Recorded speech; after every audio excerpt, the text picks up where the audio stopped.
ओडिशार चिलिका ह्रदर एक छोट द्वीप मध्य कालीजाई मंदिर अवस्थित। यहाकू माँ कालीजाई निवास बोली कहुए। माँ कालीजाई वास्तव में माँ काली अटंती, जे कि महाशक्तिर उत्स अटंती।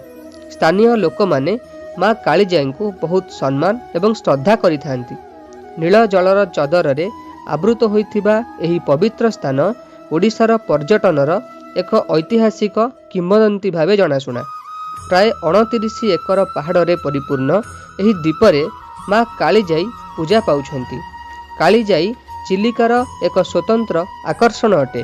प्रतिवर्ष लक्ष लक्ष लोक एठाकू माँ को दर्शन लगी आसीथांती।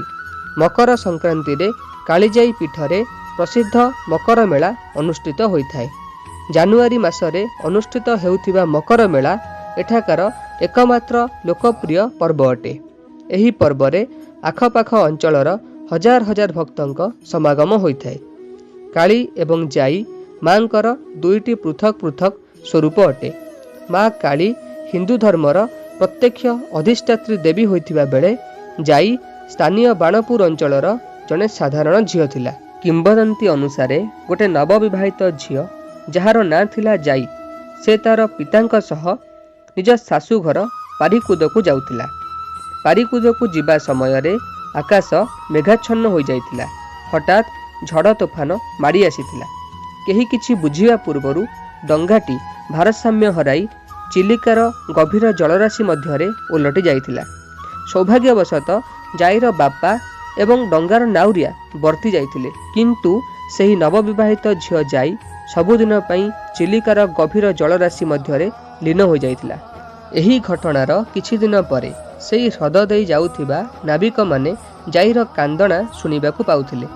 धीरे धीरे तांकू माँ कालींक आख्या देई विपद समय रे स्मरण करिबाकू लागिले।